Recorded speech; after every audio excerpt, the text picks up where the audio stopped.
at Metropol TVKE across all your social media platforms. My name is Simba Elijah Charles. Can I get 20146 is your SMS line. Get involved this morning. This is your official economic review. A story by the Business Daily reports of Safaricom falling to pressure from the Central Bank of Kenya to split its dividend payout in two when the telecommunications firm $6 for repatriation to foreign investors in a bid to protect the shilling that has been performing weak against the dollar. Now, the telco that announced its first ever interim dividend payout of 45 cents more than 3 months after announcing a profit dip of 6% broke its tradition of making a single dividend payment in August or September, with a Business Daily reporting that the push from the Central Bank of Kenya could be behind the move. Just before we introduce the panel, that is joining us this morning just to take us through this major headlines. Let's look at that Safaricom performance as we do know of it now. I mean, if you look at exactly what their proposed share has been, we can actually say that 2020 proposed share is the one that has fallen. And we do know why. Those are the effects of the coronavirus pandemic, and that's when they went through that profit dip, the 6% one, as the coronavirus pandemic really continued to hit their bottom line as well. And they're saying that they expect that there to be a rebound in 2021. All right, let's look at exactly what has been the revenue as of Q4 in 2020. And you could see that M-Pesa revenue is the one that is leading there at accounting for 20.7%. And accounting for 20 billion, and also mobile data coming in at 10 billion as well. And we did see exactly how mobile data also jumped in that quarter of 2020, because we do know we were actually pushing for an online economy. All right, let's look at exactly what have been also the key performance indicators to date as well. And you can actually see the service revenue has been one of the biggest chunk as well in terms of that contribution, with free cash flow also on a healthy level. And that also presents another talking point this morning. To help us really understand this headline, we're joined by Reginald Kazitsi and Chacha. Reginald, good morning, sir. Morning, Simba. So it's a big headline, and I would like us to start from a basic point. Could the CBK be behind Safaricom's splitting of the dividend, if indeed they're going to split it? It could be possible, because, for example, if Safaricom is paying, if we go by last year, if they pay a dividend of 50 billion, like what they did, the dividend close to 50 billion, yes, and half of it is going to the other parent company, Vodacom, that would be 25 billion. Imagine Safaricom going to the market to look for 25 billion shillings worth of dollars, what that can actually do to the shilling. It is unfortunate, though, that one company paying dividends can crash a currency. Just tells you the precarious position that we are in when it comes to dollar inflows and dollar outflows as a country. So it can be a push from central bank through the government. Government is a shareholder of Safaricom, sits on the board, and most probably can influence that decision. Whether CBK will actually come out and say, yes, we advised the government, because they are the advisors of the government, yes, to get the dividend split, well, that might be up to, I don't know whether they will actually come out and say it and say so. But government is a major shareholder who sits on the board, and they can actually influence dividend decisions, because they are discussed and agreed at board level. But yes, buying 25 billion shillings worth of dollars at one go will definitely have a huge impact on the shilling. Yes. Just before I cross over to Chacha this morning, Reginald, let's look at it again from an investor standpoint. When a company is in a healthy financial position like Safaricom, and we've actually seen that key performance indicator in terms of the free cash flow, it's lowered. And then here is a communication that you gotta split it. Is that going to change market sentiment on the way in which investors are going to view Safaricom stock? Not really that much, Simba. Actually, getting an interim dividend and the final dividend end of the year is actually better for an investor. Yes. Because you can get to start compounding your 45 cents now than to wait for you to get it annually. So now Yes. if I'm getting half yearly and annually, that means I'm getting income faster. I don't need to wait for the end of the year. So if, for example, my dividend was supposed to be 20 million at the end of the year and I get 10 million in on half year, I have 6 months where I can place that 10 million in a deposit earning 10%. That means I've earned 5% on my 10 million, but the other 10 million is coming. So in terms of whether investors will start shying away from it, I don't think so. It's actually a good move to get an interim dividend. And it helps smoothen the share price. Not that we have one spike of the share price in August, September, when they're about to announce their final results in September. But now you can have either a steady increase in the price, depending on how you view Safaricom. So for investors, it's actually a good move. It's not a bad move. Reginald, I'm going to come back to you on just exactly what our shilling is. Can we on whether we can actually just sort of blame Safaricom's dividend payout for the weakening of our shilling? Is that the only reason why we should be worried? Let me cross over to Chacha this morning. Chacha, you hear what Reginald is saying, that it's a bit concerning that one company, if they decide to fully pay the dividend payout, then we talk about how our shilling is weakening against the dollar. That is also concerning, Chacha.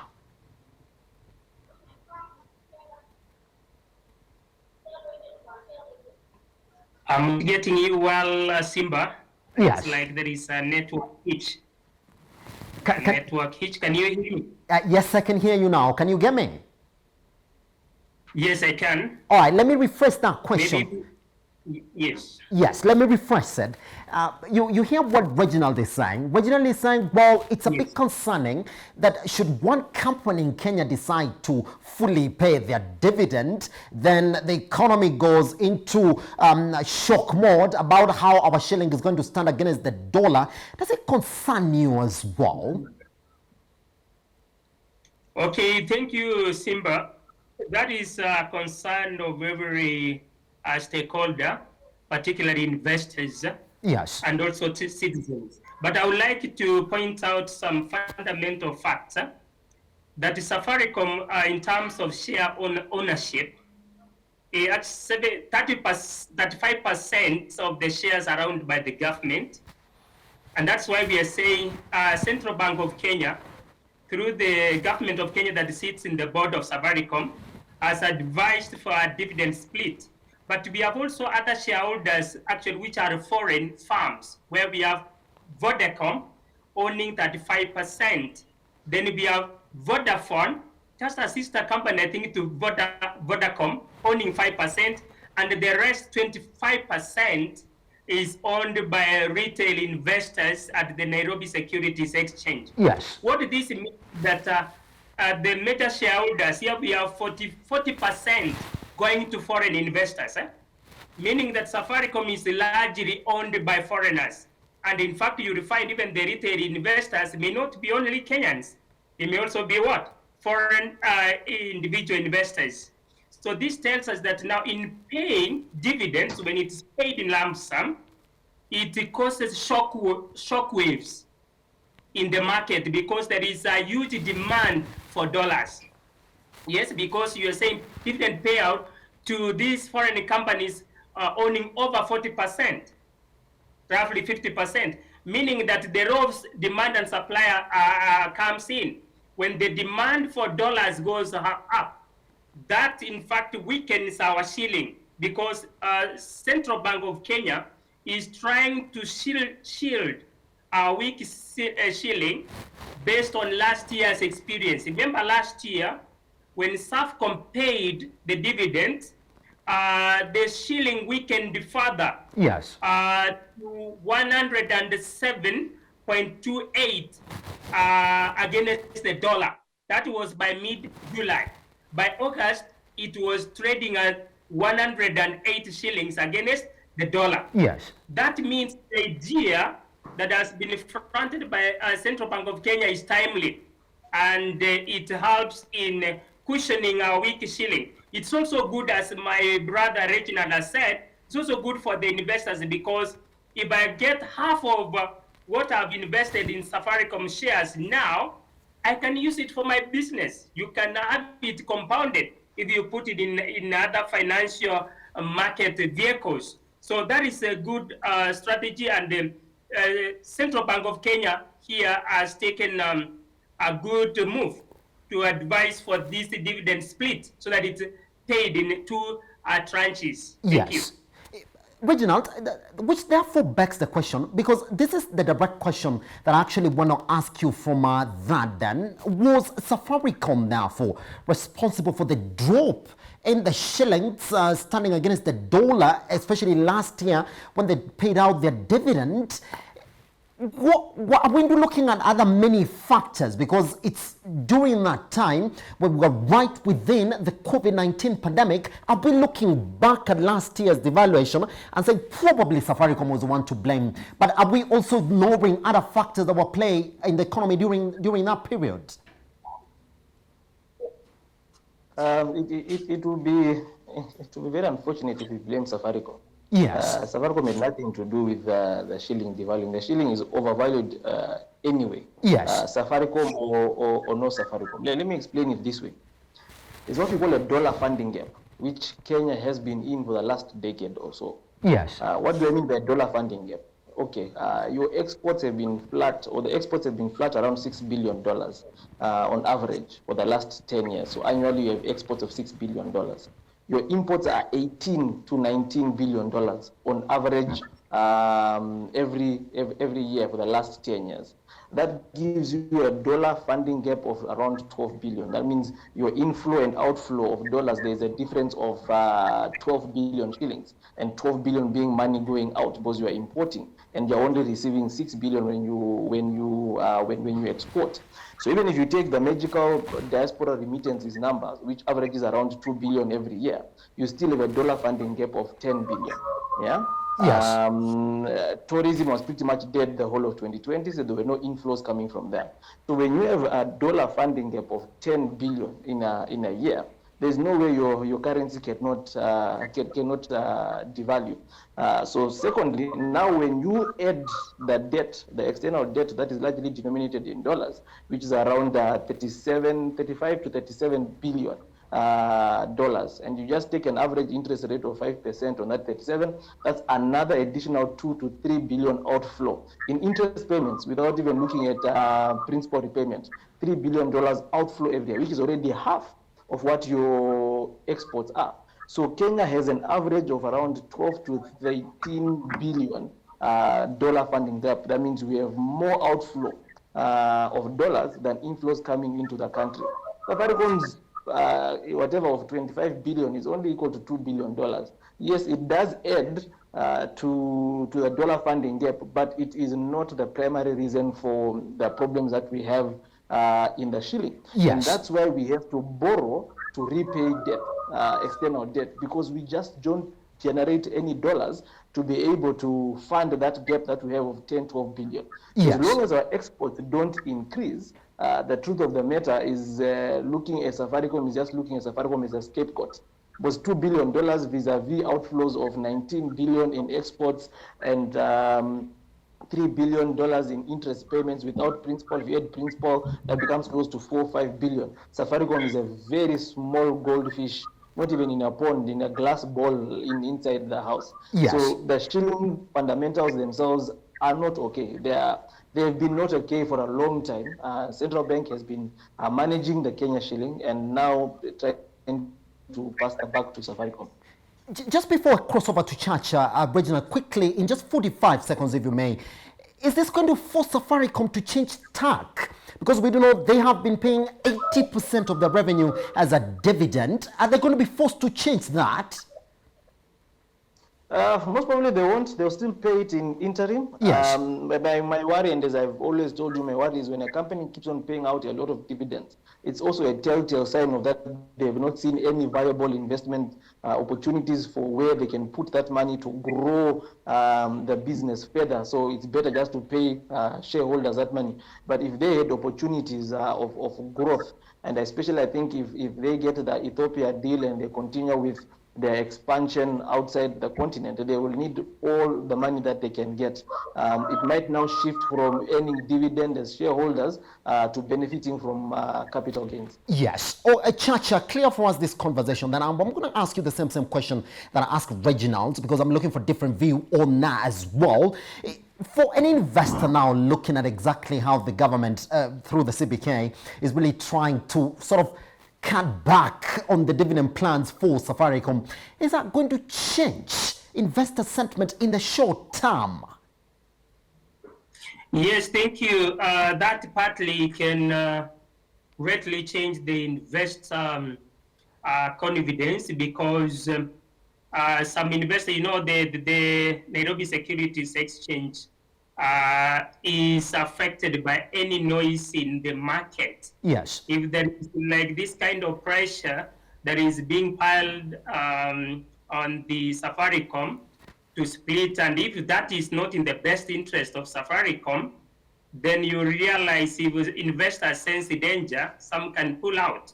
And in fact, one thing you will notice that Safaricom accounts for over 50% of the total shares traded at the NSE. In fact, it controls 59.28% of the NSE world.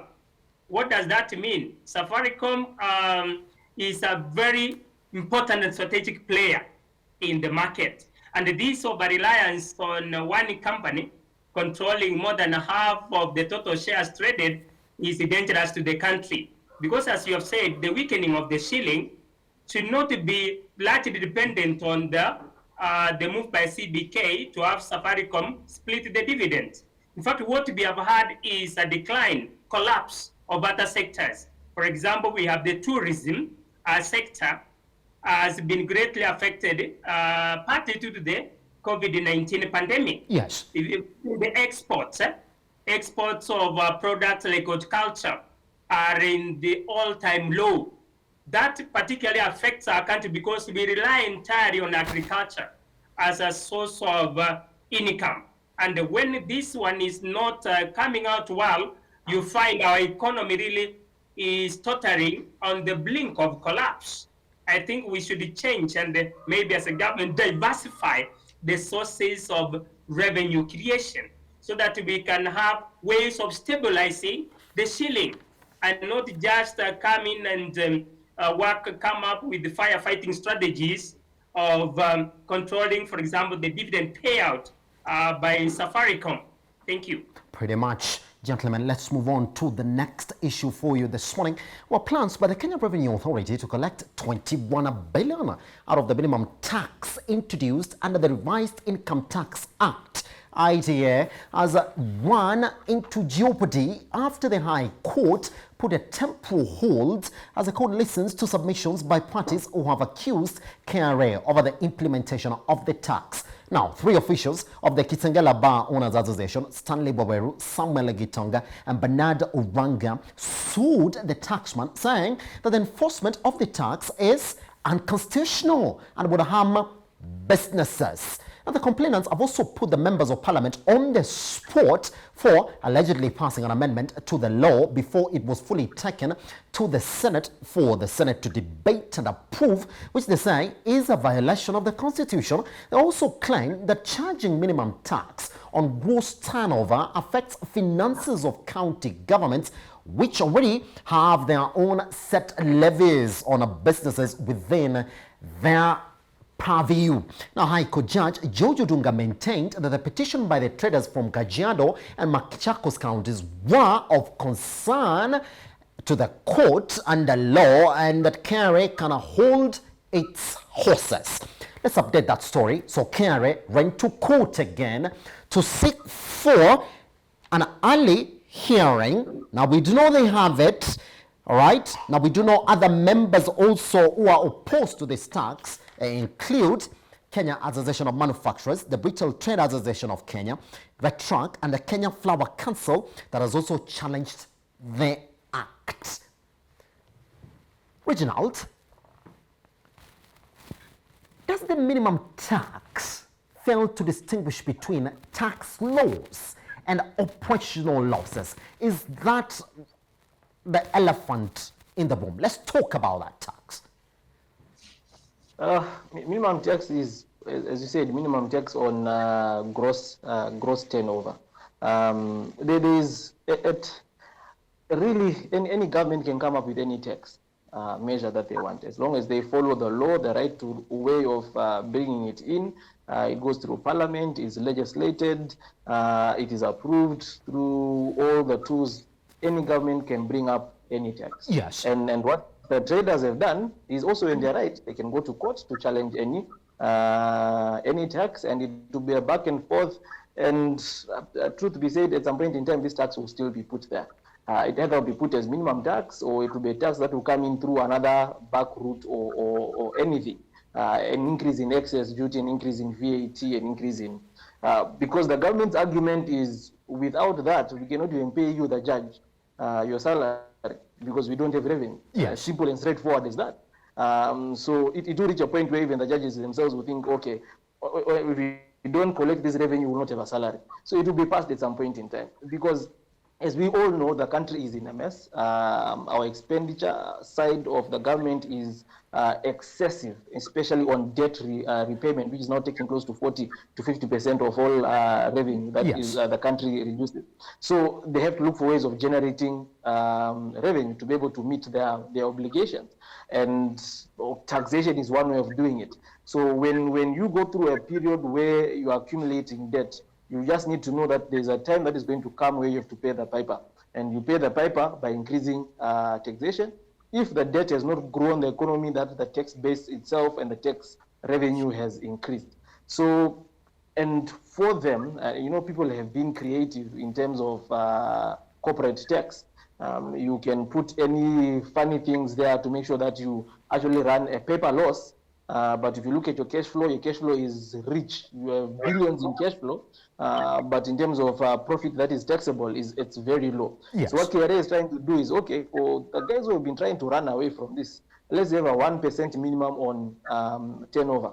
If it is lower than what you're supposed to pay on installment tax, then you pay installment tax, you pay the difference. If it is higher, then that is okay, you stay on minimum tax. So it's a loophole they're trying to fight of where people have been evading, still tax avoidance, which is illegal. So people have been doing tax avoidance using the loopholes in accounting. So unfortunately, the KRA, for them, I think that was their best route. Is there any other route of making sure that we comply, which is cheap, because then you don't want the cost of administering a tax being higher than the revenue you're getting from the same Yes, tax. yes. So for KRA, they said 1% is the best way to go to try and cure this problem of people being creative with their tax calculations at the end of the year. Pretty much. Now, Chacha, Reginald, you mentioned something very important there, which I'm going to come to shortly. Now, Chacha, will the minimum tax reduce tax compliance or promote tax avoidance? Again, a very important point that Reginald has mentioned there.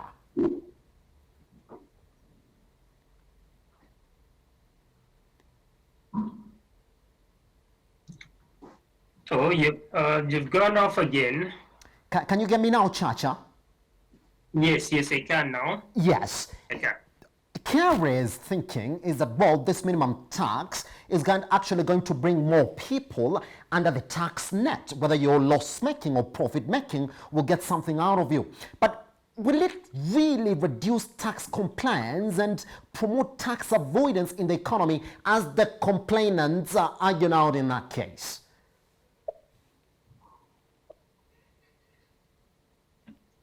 Okay, that really is an interesting scenario whereby KRA is trying the much it can Yes. to raise as much revenue for the government. And you'll find it that the kind of taxes that KRA is introducing on Kenyans, Yes. it amounts to overtaxation. This minimum tax on gross turnover, as it has already been pointed out, it is aimed at ensuring that even if a company registers a loss, it has a minimum less of 1% on the gross turnover that should be paid. Yes. This in turn affects the business enterprises in the country, and on whether it will reduce tax compliance and promote tax avoidance.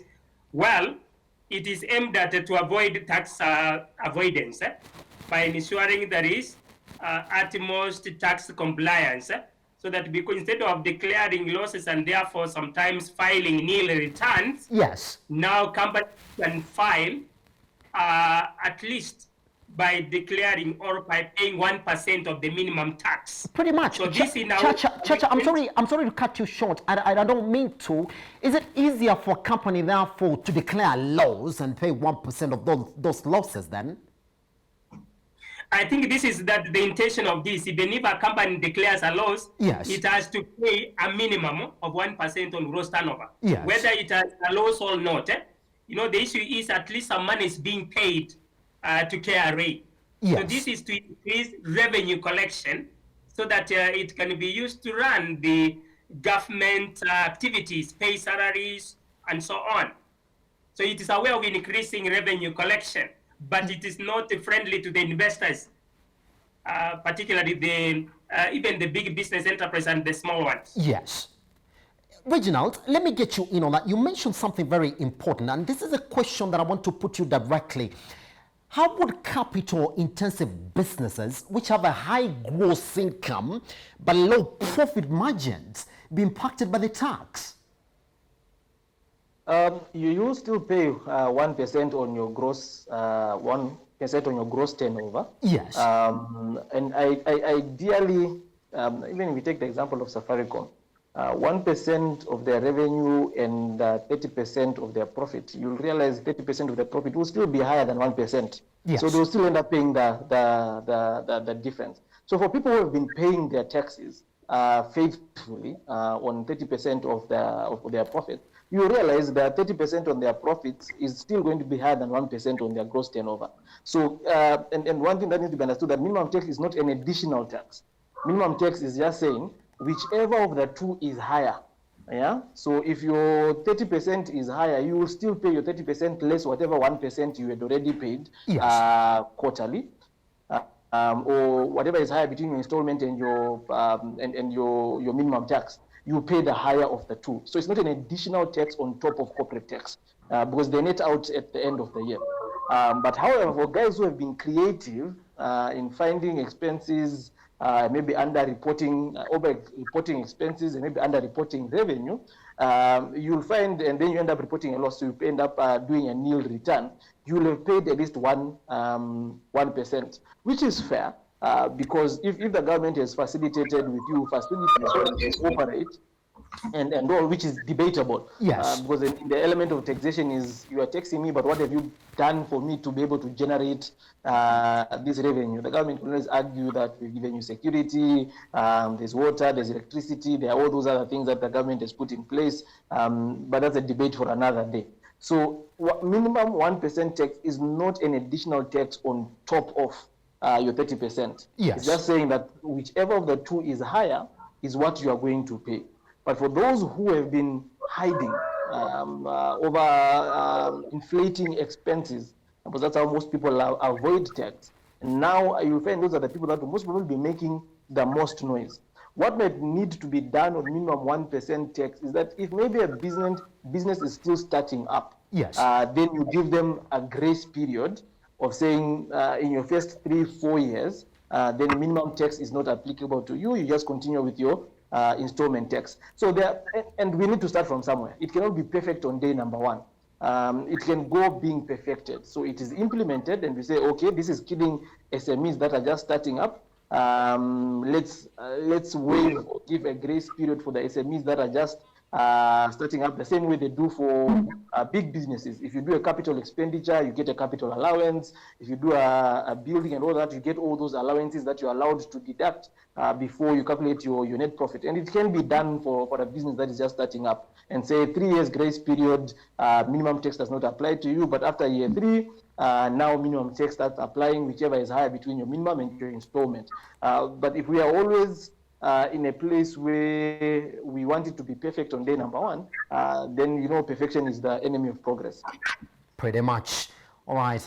Now, I want us to go for a short break. Once we come back, there are other factors I just want us to look at. And just before to tease it, before we go on a break, let's look at exactly where we are in terms of our average financing deficit. If only we could actually show us that data right now, so we can actually see what the trend has been in terms of our average financing deficit.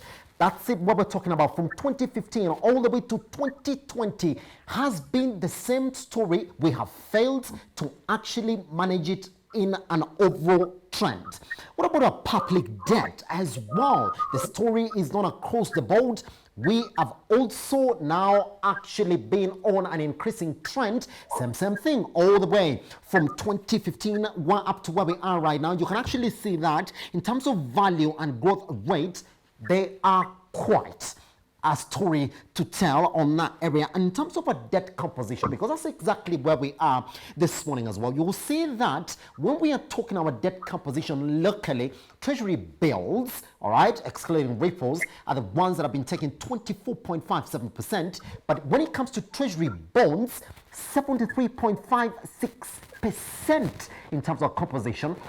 That's exactly what we're going to talk about. And in terms of government of Kenya, Central Bank of Kenya overdraft, which is at about 1.37%, which is normally looked at as the last result. We've already touched it again this year. But now this is what we're teasing this. The government has said no to a proposal by NSC to sell a stake in the government's profitable entities to reduce its budget deficit and also borrowing. Reasons coming up shortly after this break. You're still watching Metropol television.